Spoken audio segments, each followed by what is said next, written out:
Well, today is the last day of my chemo treatment. I'm excited about this one. I am so excited and so thankful that this is the last one. Um, the last time I was with you, I was telling you how much I hated it. It was just like I can't stand to have to go through this. I've had enough. You hit a wall, and it's like you can't. I mean, it was raining today. It has been cold all week, and it's kind of warmed up for me. I'm going to have to be eating some ice cream later today with my chemo treatment. That is the one benefit.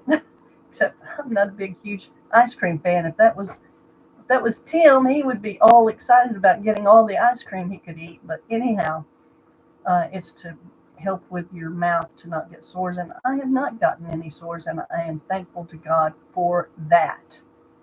Thankful. But today is the last day for the chemo. Got big decisions to make, big decisions about the boobage. The boobies are on. They are on. I can't think. It's right there in my mind. I can't think of the word. Um, they are on notice. My boobies are on notice. They, they are next. Uh, no, I'm not happy about it. Um, this is just part of what I have to go through. The decision about what next steps are to be with my boobs, besides the surgery to remove them. Um,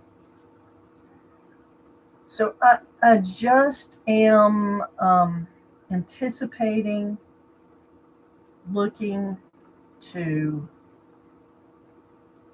go into. Wow, that looks really dark, doesn't it? I wish I'd have. Wonder if this light would make it better. Mm-hmm. My face look a little bit brighter.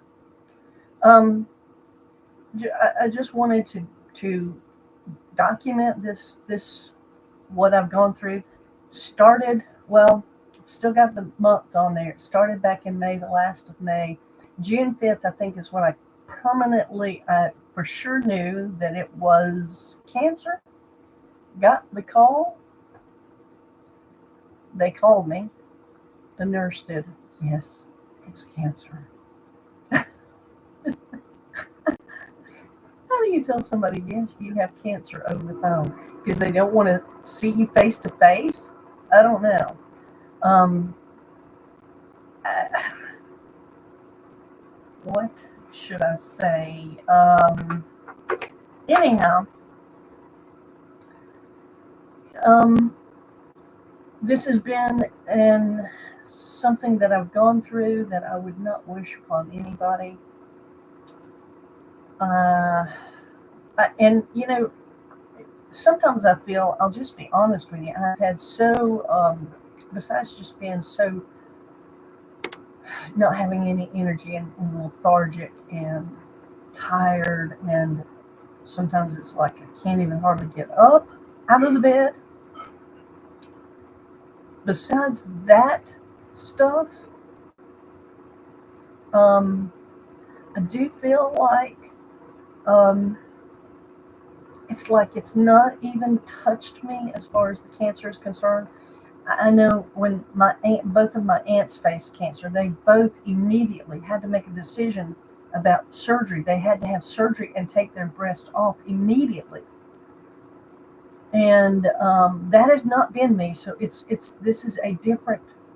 The way my treatment was designed was totally different, and I just got decisions to make, and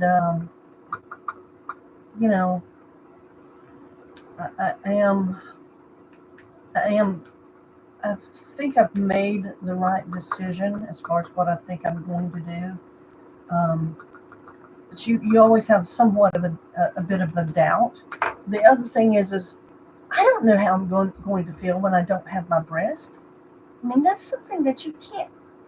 And it's not like I go around filling them up or anything like that. It's just, I don't know how I'm going to feel when they're not there. I don't know how that is going to affect me emotionally. Those are things that you cannot predict. And that's why, listen, I don't want to. We just had a case yesterday where the Supreme Court, and I'm not even sure what the outcome of it was, but they had an outcome of, and I'm an old individual, and I've experienced life in a lot of ways. Okay, some most important ways, especially when it comes to your having breasts for a female. Uh, Trying not to be too graphic, but I'm just going to say this. They went to the Supreme Court. The Biden administration sued the state of Tennessee because the state of Tennessee said we do not feel like young uh, young children, young adults should be able to make decisions about something that's going to be an irreversible decision. You know, irreversible decisions like having a tattoo, and even now you can actually have your tattoo. But I mean, honestly, these are things when you have your breast taken off, when you have your appendages taken off and redone, especially at a young age. I feel very, very strongly about this. I really do. I do not feel like a 12, 13, 14, 15-year old, 16-year old. I mean, there's a reason why we do not allow kids to go out and do a bunch of drinking. There's a reason why you don't put a 12-year-old behind a steering wheel. There's reasons why. Now, I know some people have, and honestly, I have to admit, I probably did do a little bit of back road driving in my mom's car. I don't even know the age that I was, but she would tell me to go. I lived in the mountains. Let's just be clear about that. I lived in the mountains in western North Carolina, and in the back roads there weren't many people, especially back when I was growing up. I don't know how much it has grown. It has grown some, but honestly, there were not a tremendous amount of cars, especially on the back road. Now, and she would say, go take the garbage. You know, that was a big deal. Go take the garbage to the trash dump site. And I did. But let me be clear. I was also driving my go-kart at 9 or 10. I was driving my go-kart 9 and 10 up. So I mean, I had years of experience of driving my go-kart. I was, oh man, I drove in the snow.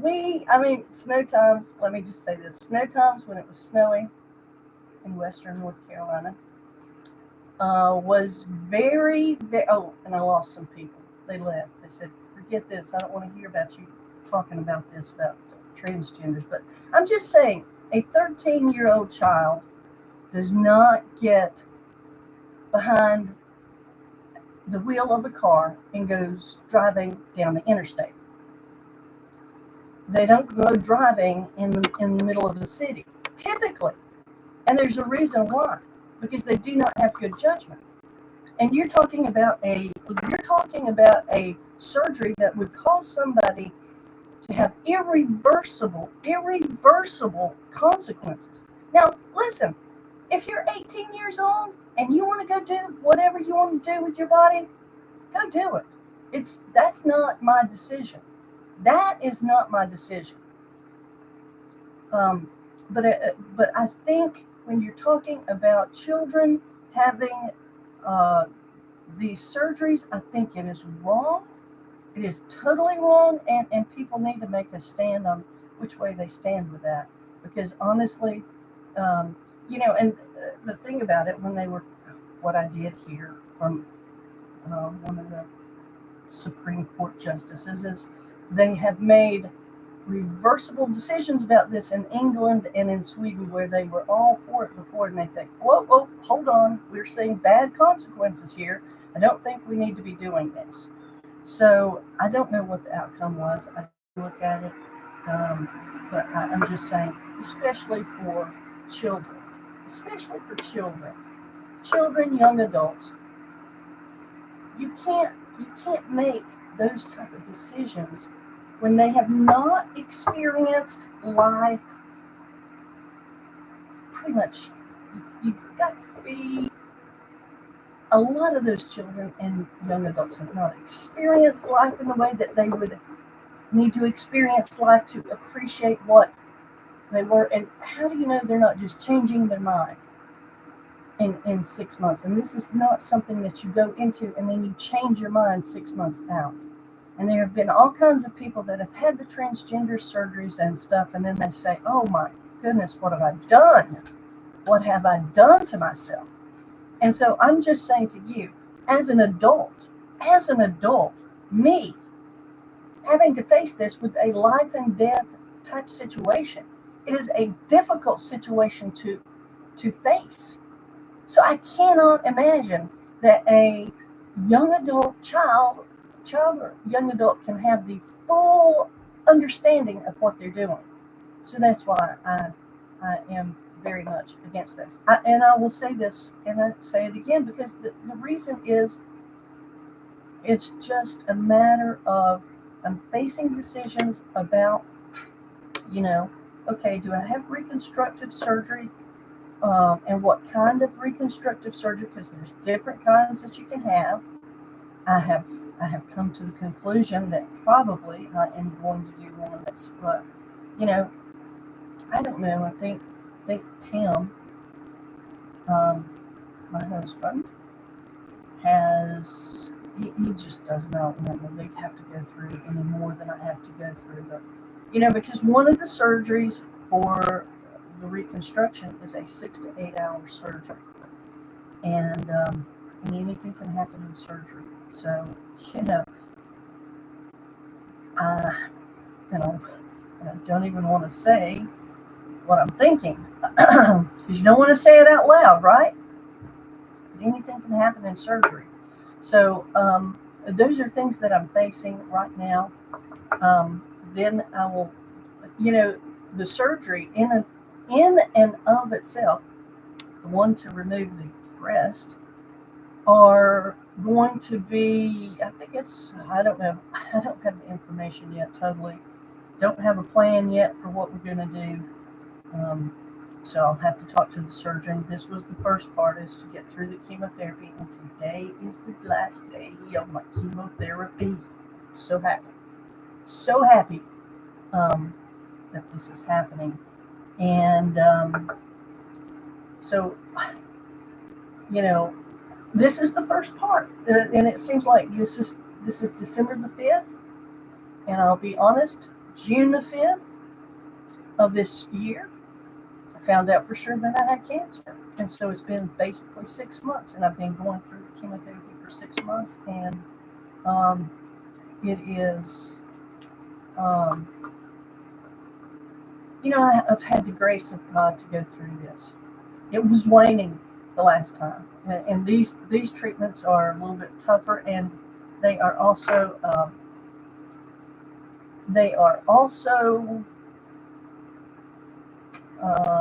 3 weeks apart. I was going every week, and so it was just part of life. Every week, every week, and then it went to every 3 weeks, and it's like, oh, I sure do like not having to go every week. But anyhow, so, and that's why I hit that third one. It's like, oh my goodness, Lord Jesus, help me to make it through. I was having a hard time, but this one, I'm very glad about. This is the last one. Now, I will still have to go, and I'm not sure I'll keep Truda through. It's supposed to be through a year that you get that, and so I'll have to get that. I can tell you right now, when he told me that the last time, I was like, I had just told him what a great doctor, and honestly, he really is a great doctor. But I had just told him how great he was, what a great doctor he was, and then he told me that, and I was like, oh, it was like a wet blanket on a fire. Just it was on fire. I was like, yes, done with this. No, not. Still gonna have the infusions of Keytruda, and I'm not sure exactly how it will work with everything else. But so gonna go through the surgery. The surgery's gonna be cannot say what it will be. It's not. It's not gonna be great. Okay. Um. Anyhow, we probably will. I from what I've been told, probably for the 2 weeks that I don't know how long I'm going to be out of commission after the surgery. Um, I guess we'll get more information. I'm supposed to go to the surgeon and have you have a doctor's appointment, and then I guess she'll tell me the plan, just like Dr. Gudina told me. What his plan for my he was oncologist. He told me the plan for the eliminate cancer, and so we will see what she tells me, what the surgeon tells me, and we'll find out. And the other part of that situation is got this port.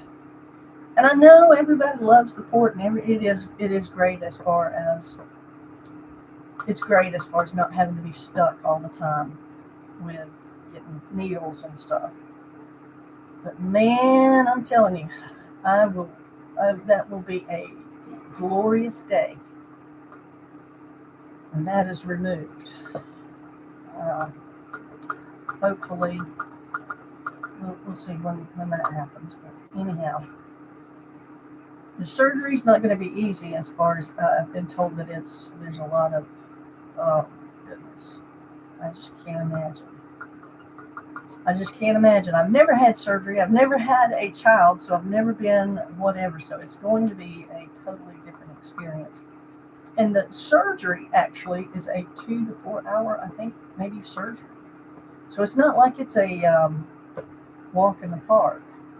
That one is a must, breast put back on or whatever. I mean, I'll be honest with you. Because I have talked to a lot of people, and this one lady, she had the implants put in. She had cancer, and she hurt for 10 years. She had. I guess they still examine your breasts somehow or something. I don't know why. I don't know the ins and outs, but she was telling me that they hurt for 10 years.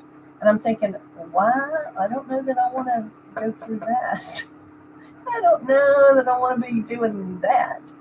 I don't know what happened, why hers hurt like that. And if you have comments like that people have had breast implants or whatever, that they've had cancer and had the breast implants, give me your comments. Tell me what. I would love to hear from you.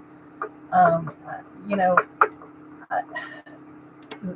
probably, honestly, I don't know.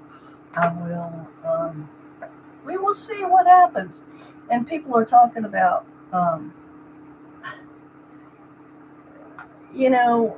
honestly, if I do have breasts put in, they're not going to be huge. It's not like I had huge breasts in the first place, but I am not going to have big, huge breasts that I have to haul around. This is not for somebody else. This is what I have to endure. So, anyhow, that is a decision. That is absolutely how that's going to be. But anyhow, I don't know. Anyhow, just wanted to get you an update, let you know what's going on. So that's in the future here. We're at least probably more than halfway through the situation. Now, they did tell me that if I did decide to wait on the uh, different type of surgery to do breast reconstruction, that I would have to, on the one type, I would have to wait until after the radiation was completed, and I would have to wait 6 months. So that seems to be, that's probably the direction that I will probably take, at least for that. I'm just not sure whether I'm just going to have just a prosthetic or what. So anyhow, wanted to update you, give you the ins and outs of what's going on. I am so very excited beyond belief that today is the last day. Last day for the chemo. Yeah. Talk to you soon. Thanks for dropping in.